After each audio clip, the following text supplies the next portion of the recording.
Hello, everybody. My name is Christina Torres, and this is my ASPIKA talk. So, my name is Christina. I am an East Coast girly. I'm from Waterbury, Connecticut, born and raised.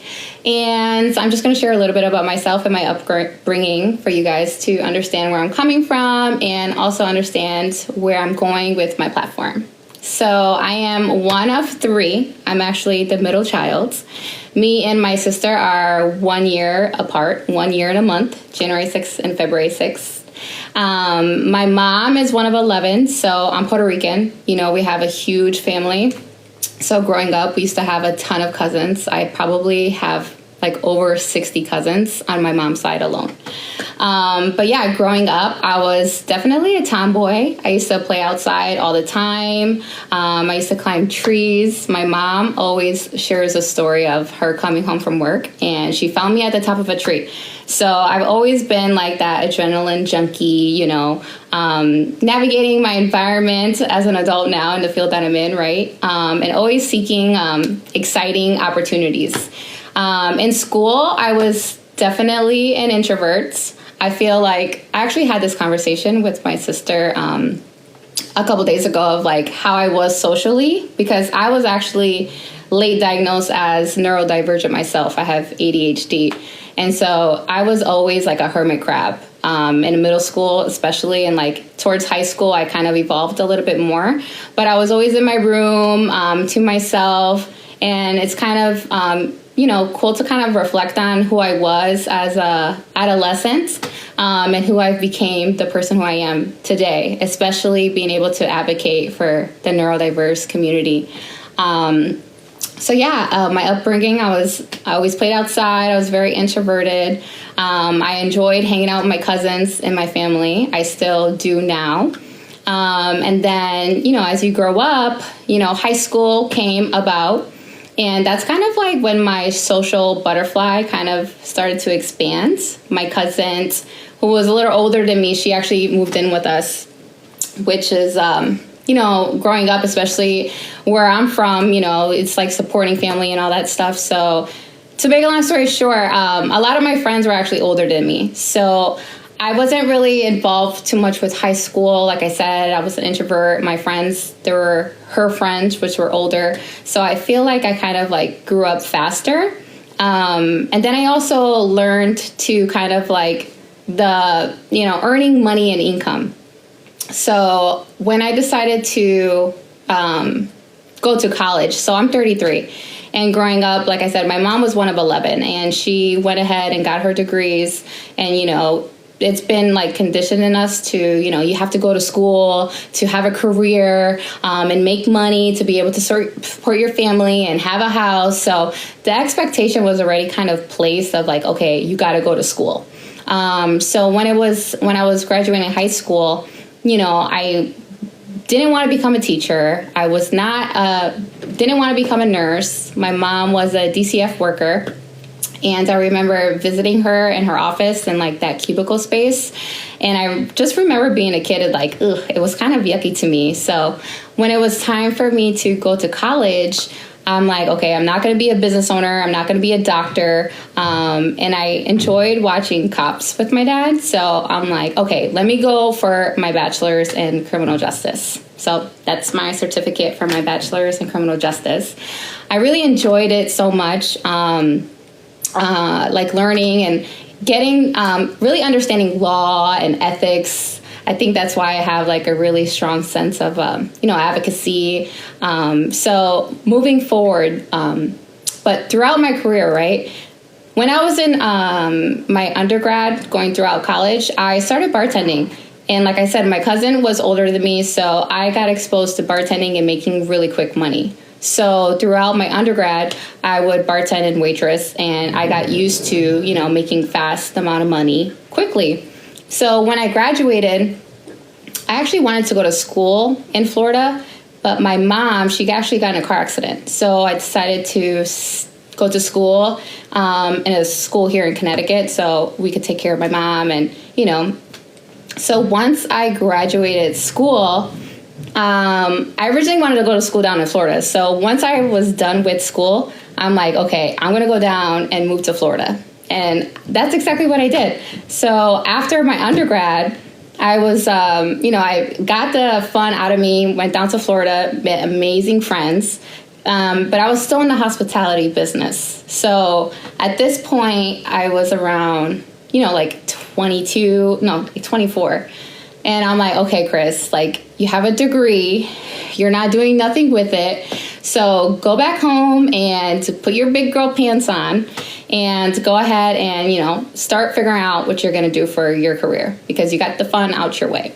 So I moved back home and I had a very hard time trying to find a position in the criminal justice field with a bachelor's degree.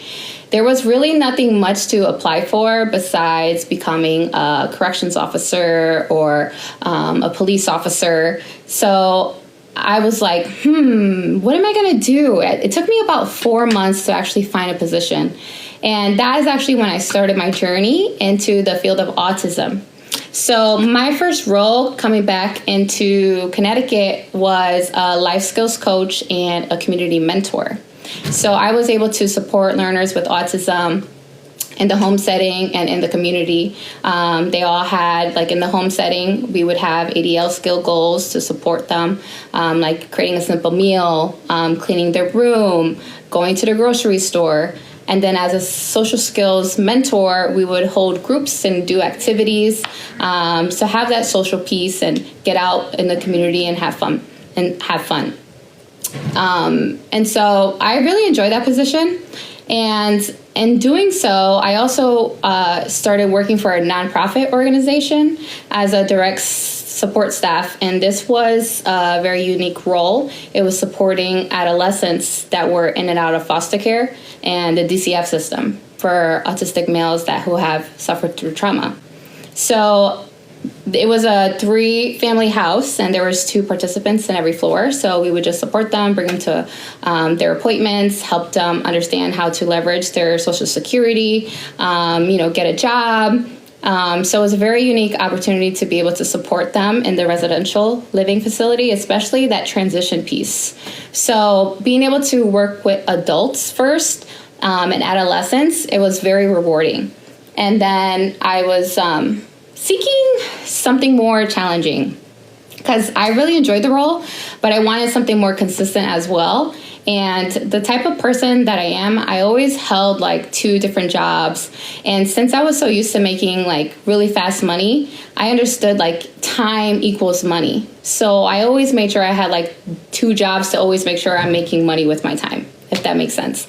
But also too, I'm always so eager to learn and explore and build my skill set as an individual. So the next opportunity that presented itself was as an ABA therapist working in the school setting with elementary school students. So I was like, ooh, ABA therapist, what is this? It was a full-time position. And so I did the interview. I was able to see the classroom. And within the first week of being exposed to ABA, I fell in love with it. I'm like, oh my God, this is amazing. I felt like a superhero, being able to see just how fast and just the little bit of time that I was exposed to ABA and being taught, having a supportive environment, but seeing the impact that we made in such a little time with our learners. I'm like, oh my gosh, what is this ABA stuff? How do I make more money, right? Especially since I knew I found what I was meant to do for my life, and it's at Tricky, you're in the mid-20s, what am I going to do? I'm so used to making this amount of money. I still want to be able to maintain my lifestyle. And when I say lifestyle, I used to love traveling. I still do now. But, at that time, a full-time position was $15 an hour. So I'm like, okay, I found what I was meant to do. Now, how do I become greater and how do I make this a career? And mind you, at that time, I had my bachelor's degree. So I had a BCBA, but I didn't know the full extent of the role as a BCBA. I just knew I was exposed to ABA, and I was like, this is what I was meant to do. So they shared, well, you got to go back to school and get your master's in ABA. So that's exactly what I went and I did. As soon as I got home, I like searched master's program and ABA, and I'm in Connecticut. So at that time, there was only one school that was offering the coursework. So I immediately signed up for that program, and I started my journey into my graduate program, but also my journey into ABA. So I started in the school, and I still maintain part-time with those other two positions. And then as I was getting exposure in the school setting, I learned that you could do ABA in the home. So then I dropped the per diem. I still maintain the Focus Center for Autism, which is the nonprofit I was working for. And what I did was I was working full-time in the school setting, and then I got a part-time working in the home to gain my skill set and see how ABA was applied in the home setting. So then I was leveraging both. And with the full-time position in the school, it was 40 hours and it was $15 an hour. But then in the home setting, it was 30 hours, and I was getting paid $25 more. So I was making more money, obviously. And so I decided to transition from the school. So then I went full-time into the home setting. And then with the home setting, it was nice because they were also in the school as well. So I was able to experience the home and still have the school setting. And then I learned that you could do ABA in the clinic setting. And I'm like, what? The clinic setting? So then I was working full-time with that company that was in-home and also in the schools, and also going to grad school. I decided to pick up a part-time working in the clinic setting. And also, as well as I've been gaining my exposure and my experience within the field as it is, and also being a grad student, I was able to get paid more. So then I just transitioned from the home to the school, to the clinic setting, because they were also in the clinic, they were in the home, they were in the schools, and they were also in the community. So I was able to work in an environment that exposed me to all the different environments that I've already had. So I had a really nice balance of experiencing the different contingencies that come with ABA and all those different settings. And along the way, at this point, I have a decent amount of years in the field. I passed my BCBA exam. I was with the company that I was with prior to transitioning to a BCBA. And then I was really confident in my role as a BCBA. And I was working for a smaller ABA company, and I was able to be exposed to a lot of the business sense of things, especially like the consulting part and helping him manage his clinic. And then I decided to start my family. So I started my family journey, right? So I got pregnant, and I was super excited. We found out on Christmas Day that we were expecting. And fast forward to March, it was time for me to transition from that role. And after deciding to leave the environment that I was in, I found myself looking for another role. And I was already 3 months pregnant. I'm like, oh my gosh, Chris. I was 4 months pregnant actually at the time. And I'm like, oh my gosh, what am I doing? I'm 4 months pregnant. How, what company is going to hire me? How do I disclose that I'm pregnant? And to make a long story short, I did land a position. It was a telehealth position. And then I was actually planning on disclosing that I was pregnant that Monday. But then my daughter decided that she wanted to come early. And at this point, I was 25 weeks. So my placenta ruptured, and I went into early preterm labor. And that is really why I was just being able to have a clear mind to just focus on my daughter during that time was the most important thing that has ever happened to me. So we spent 4 months, 16 weeks, 107 days in the hospital. And during that time, like I said, I was really able to focus on my daughter and know, I want to be a present parent. And I still want to contribute to the ABA community. And I'm just so passionate. I love the field. And I also love being a mom. So, just need a minute. So I was like, okay, Chris, if your daughter could fight through the NICU and see what she's been through, She was 1 pound, 8 ounces, 12 and a half inches long, literally the size of the elf on the shelf, which is also like, we found it on Christmas. So there's like that winter theme.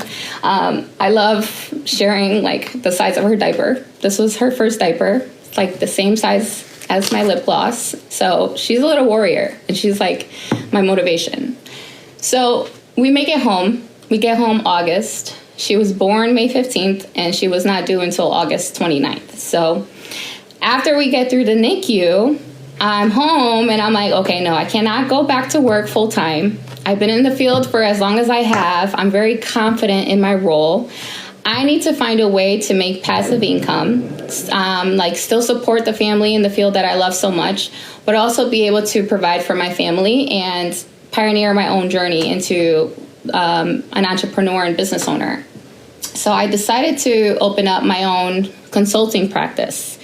My platform is called ABA Made Easy, with an E and a Z at the end, because I wanted to be able to disseminate and break down our science very easy for anyone to consume, especially those that are working with learners that have autism or in the ABA realm, and everybody that is a part of that multidisciplinary team, because there is such a big disconnect of what the science is exactly, and also the lack of what people think behavior is in general.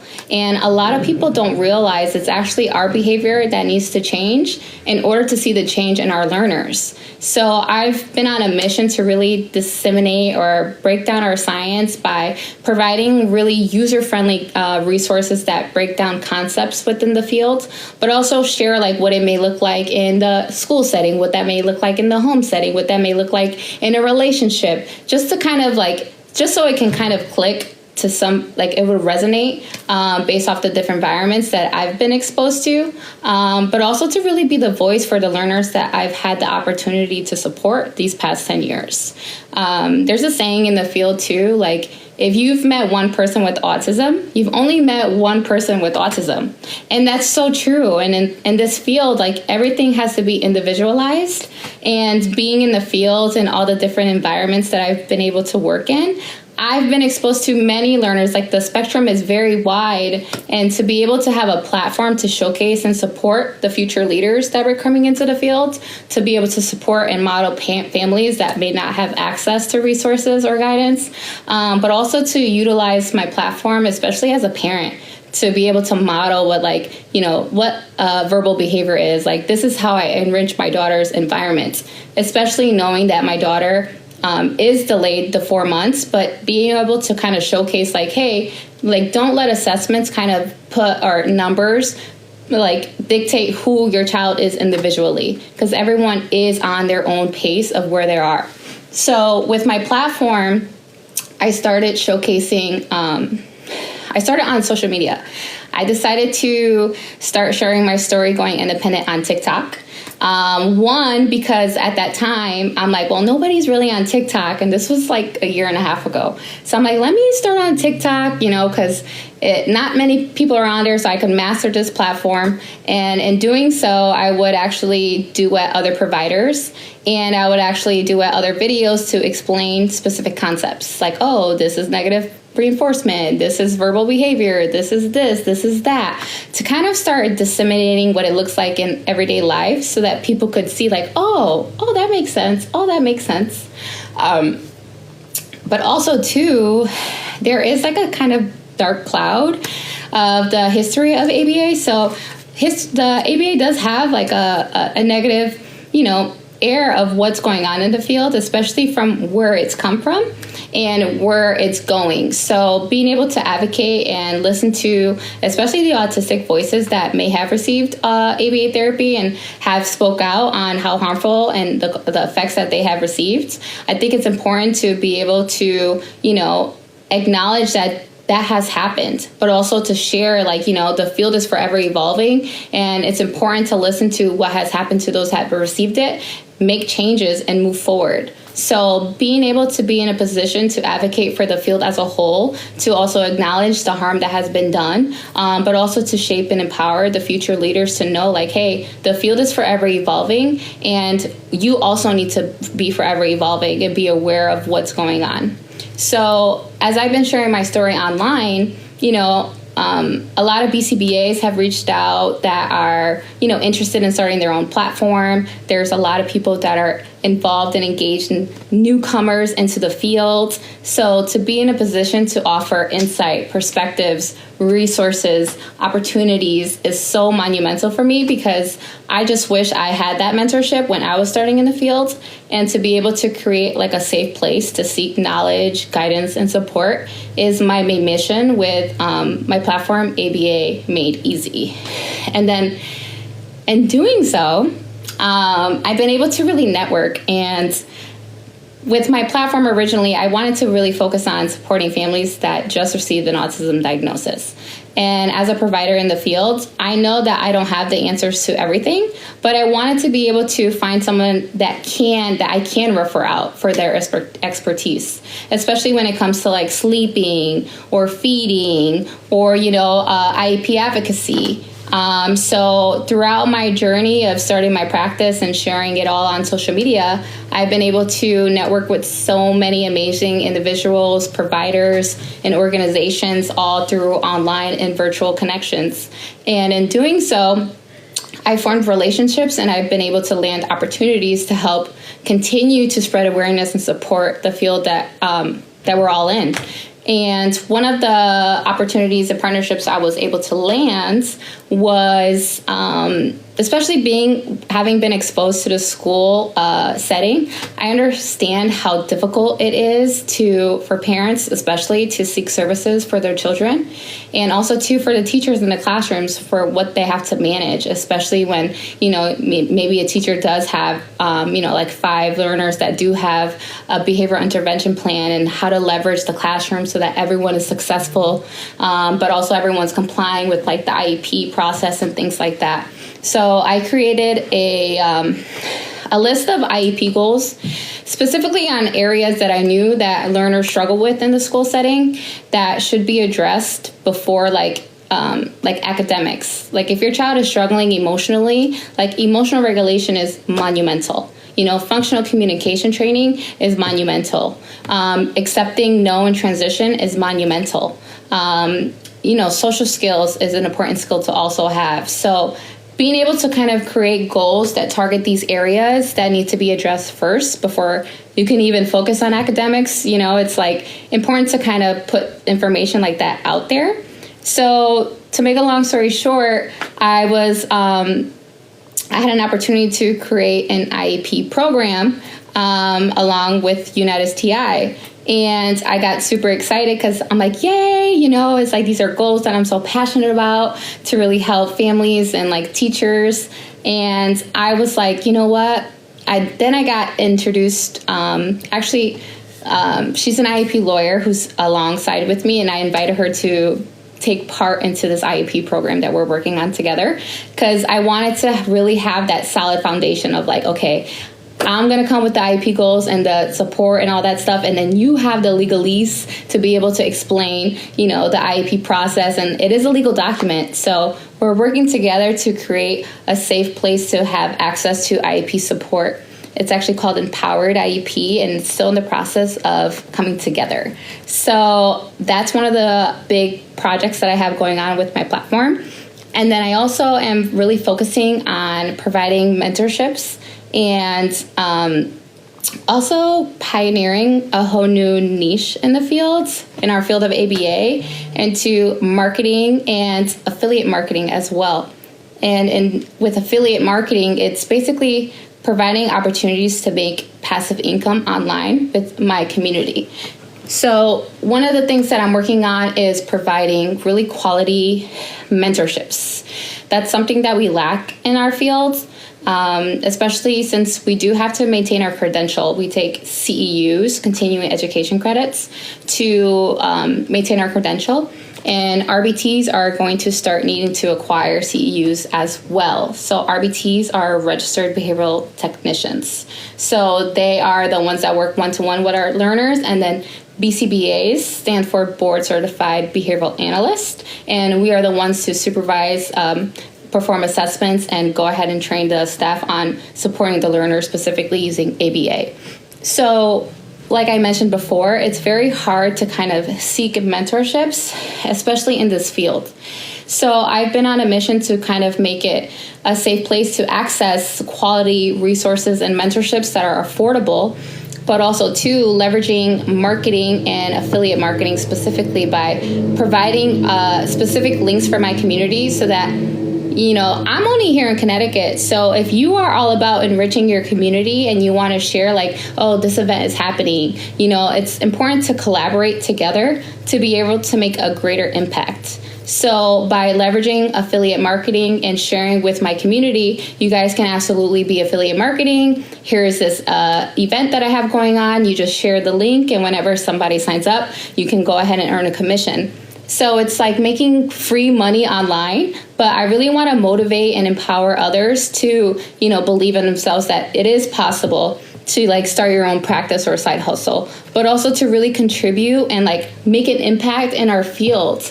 There's such a lack of resources available, and a lot of people don't know where to go specifically. And if you're gonna like look for an expert, it can be very expensive for an hour. So it's like, how can we still pour into our communities, make it affordable, and make it rewarding for those that may have invested in themselves, but also it's like you have an opportunity to make your return on your investment back. So it's like not only are you going to invest in yourself and your education, but now you have an opportunity to invest in your community as well. So I really am all about promoting as well entrepreneurships and business owners. So I like to kind of like create you know, partnerships with others that are also going independent, and also especially us minorities. Like there's such a small percentage. I think Puerto Ricans, I think we're like 10%. So it's nice to be able to represent, to like, hey, if you look like me, you could be in the same position too, and showcase other experts that are minorities, especially in the field that we're in, to motivate them to continue to thrive and like empower them that, you know, you can absolutely go independent. Don't let imposter syndrome get in your way. Like I've been sharing my story. I've been giving you guys a roadmap to business, especially like as a behavioral analyst. You know, like one of my models is like low effort, high reinforcement, which is like work smart, not hard. So it's like I've already engaged in all the effort to get us here, guys. So let me create like a little task analysis, which is like a little cheat sheet of like where you need to go, what you need to be mindful of. Here are your choices. This is going to take you 2 minutes. This is going to cost you $8. This is going to cost you this, so that it's not going to take you a year to set up your business like it took me. So my whole idea with my platform is really to support our community as a whole, empower other BCBAs and those that are in the field to go independent. We absolutely need more BCBA-owned practices, and it's possible to still make an impact, have that work-life balance, contribute to your community, and really be in a position to support and uplift the field that we're in, which is applied behavioral analysis, and leverage like social media and marketing to bring more exposure and awareness to support learners that are neurodiverse and share perspectives that others may not know exist. So that's what my platform is pretty much all about, and I'm very excited for being consistent and showing up for my community, but also believing in my platform and what I want to create for the field and what I've been doing for my family as well. So that is what I'm working on with my platform, ABA Made Easy. I like to go live on TikTok with my community on Tuesdays and Thursdays. I hop on live while I'm sharing about my business, answer questions, I provide feedback.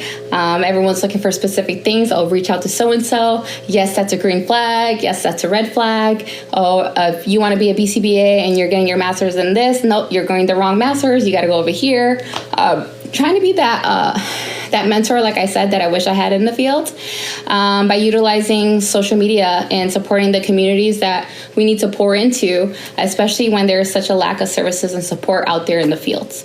And also as well, I'm really interested in, being a part of that change of the field it's evolving, especially with integrating AI technology and all these different software platforms There's amazing people that are creating resources that could be really beneficial for the field, but ultimately our learners specifically. So being able to be in a position to showcase like, hey guys, this software exists. Hey guys, check out this app. You know what I mean? To reduce the response effort for the families and those that are supporting our learners, but also as a tool, like here's this tool. If you feel like it's going to be reinforcing and beneficial, this is it. Here it is. Here's a showcase of what's available in our community to uplift us and support you guys along your journey, whether you're a provider, a parent, a caregiver, or a learner that is on the spectrum yourself, you know?